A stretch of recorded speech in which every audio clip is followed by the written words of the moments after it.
جی السلام علیکم سر. اچھا ایکچولی تھوڑا سا یہ ہمیں بتائیے گا یہ جو آج ایونٹ تھا کون سے پارٹیسپیٹس تھے ان کے ساتھ آپ کے ساتھ, وہ کلائمیٹ چینج کیا رول ہے ان کا, ذرا تھوڑا سا آپ اس پہ بات کریں. بیسیکلی آج کا جو ایونٹ تھا وہ UNDP Pakistan, GIZ Pakistan, UNICEF,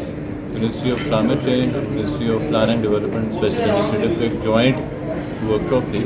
جس میں ہم لوگ ایک لانگ ٹرم ویژن جو net zero transaction mid century targets کے اوپر ہے کہ اگر ہم لوگوں نے کلائمیٹ چینج پالیسیز بنا دی ہیں, ہم لوگ لانگ ٹرم ویژن بنا دیا ہے, لانگ ٹرم ویژن ہمیں گائیڈ کرتا ہے کہ ہم لانگ ٹرم اسٹریٹجی ڈیولپ کریں.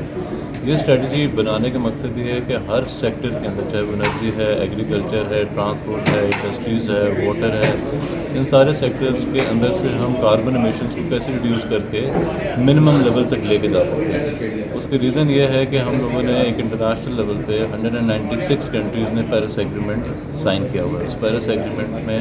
ایک کلاز ہے کہ جی ہم لوگوں نے گلوبل ایمیشنز کو ریڈیوس کرنا ہے, گلوبل وارمنگ 1.5 ڈگری سیلسیس سے اوپر ہم نے نہیں جانا. تو اگر ہم نے گلوبل ایمیشن ریڈیوس کرنی ہے, کلائمیٹ چینج کو اگر ہم نے ٹیکل کرنا ہے, تو اس کے لیے ہمیں پالیسیز کی بجائے اسٹریٹجیز بنانی ہے, ہم نے فائنانس اویلیبل کرنا ہے, ہم نے لوکل انسٹیٹیوشنس کو امپاور کرنا ہے, ان کی کیپیسٹی اسیس کرنی ہے. تو یہ لمبا ایک رینج آف ایکٹیویٹیز ہیں جو ہم لوگوں نے کرنی ہے, ایک وہ ہم کر سکتے ہیں اس وقت جب ہم مل کے کام کریں.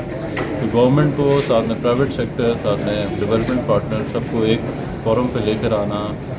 ڈسکشنز کرنا, ریکمنڈیشنز کے اوپر بات کرنا, اور اس کے بعد اس کو آگے لے کے چلنا, یہ مقصد تھا آپ کے طور پر.